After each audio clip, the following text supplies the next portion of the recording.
Hello and welcome to my review for Summer of '84, a new film that just came out on VOD and was getting talked very highly of by a number of people that I follow on YouTube and on Letterboxd, namely Graham from Man vs. Film and also Randy Mole from Jambo Shango and the Randy Mole's Movie Show.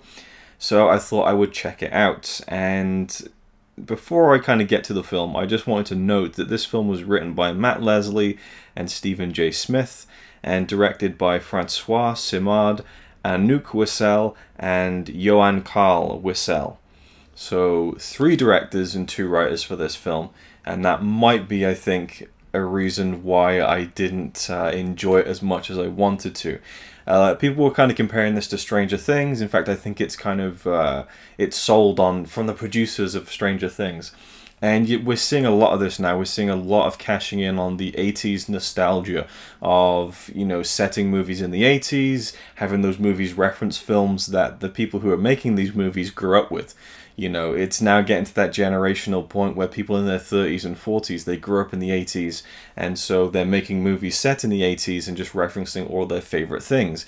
And it kind of feels like the characters in the movie, like the kids who are talking about these movies and video games, you kind of don't buy it. You kind of think that's coming from the mouths of the people who are making this movie. I will say that Summer of '84 doesn't fall into that as much as I was expecting, and I actually thought that it was quite natural.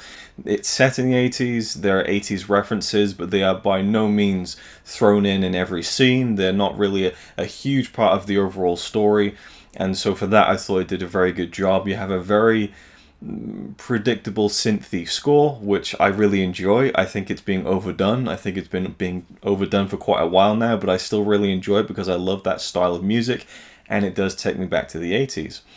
But I will commend Summer of '84 for not leaning too heavily into that, and I really appreciated the Polybius reference. That got a big pop from me and Connie, having recently discovered the whole Polybius story, and the fact that the machine was out of order gave us quite a big laugh indeed. So this story is about a group of young kids, films that we've seen before in the 80s, like The Goonies and Stand By Me, and they begin to suspect that their neighbor, this cop, is a serial killer, because there is a known serial killer in the area. I think it's like a 10-town radius where they know someone's out there. They don't know where it is in particular, but there have been a number of young teenagers who have been killed. And the main character of the story, he believes that he sees one of the missing boys inside the house of this police officer who lives in the same cul-de-sac as most of these kids. And it gave me a huge feeling of the Burbs, not only in the street that it's set in, but this paranoia, all the way down to I'm going over the fence, I'm not coming back till I find a dead body. They don't say that, but there is a point in the film where they wait for the cop to leave, and they go and they dig up his garden, which is just right out of the Burbs. Going through the trash, watching him come out and put the trash in the trash bag, it feels very Burbs influenced and inspired, and maybe a little bit too much. The young kids are great. I really enjoyed them. It felt very natural for the most part. Maybe not as successful as, say, the kids in It, the recent movie from last year. I thought that really got down the kind of kids together, kind of, having the swearing in there, which makes it feel more believable.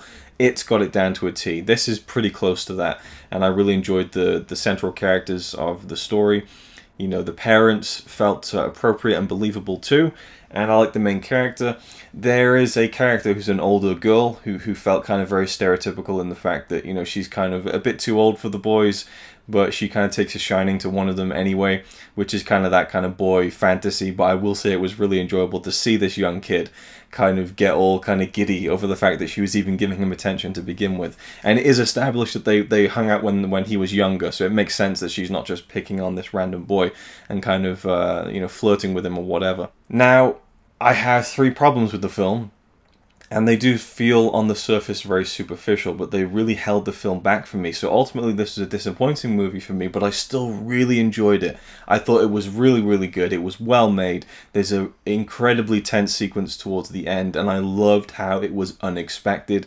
I love how it played out to the very end of the movie, and I commend the people who made this film for doing something different with this kind of a story, because there is a moment in the film that completely caught us both off guard, me and Connie, and didn't see it coming from a mile away. And it's always nice when a film is able to do that, because for the most part this film did feel like a very beat by beat, by the numbers kind of retread of things we've already seen, like the Burbs, like the Goonies, not in the sense of the plot, but kind of just that the kids together in the 80s, I suppose. It's impossible to not think of those movies when you watch a film like this, I think. But there are still a few things that kind of just, they really take it down for me, because they feel like very simple things that could be fixed, or, don't do them to begin with, so that there isn't a problem with that. And I know that people who love this film will see my problems with it as very superficial, as I said, and, not important.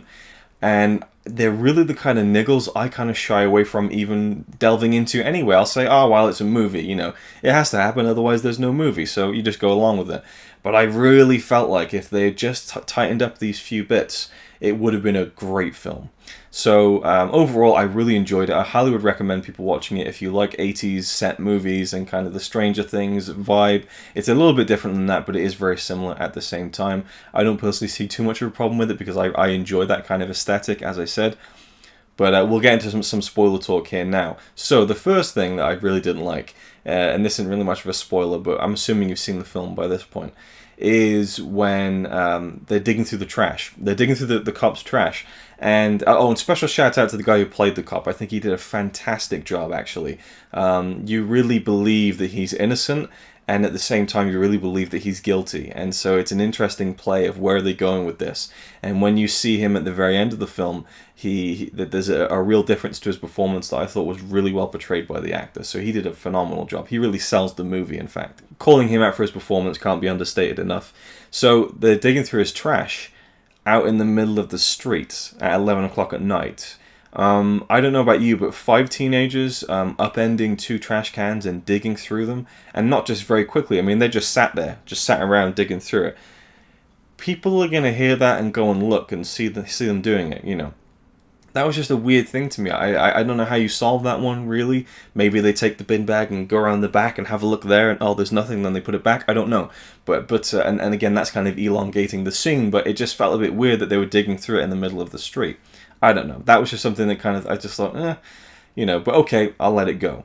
The second thing is when it's the big parade or whatever, the big kind of town event where everyone goes out, and so the cop's out of the house for the day. So you got the main character and his friend. They're going to go into the basement and try and find some evidence that he's this serial killer. They've got the other friend who's waiting at the bus stop to kind of see if the cop is driving into their cul-de-sac, and you have the other friend who is at the actual event keeping tabs on him. Now, when the event takes place and the main character breaks into the cop's house, it is broad daylight outside. It's the middle of the day. So he's inside the house. He's about to go to the basement. Then we cut to the kid at the bus stop, and it is now dusk. It's almost getting dark, and I thought, that was quick. I mean, is the kid already in the basement? No, he's now going down the basement steps.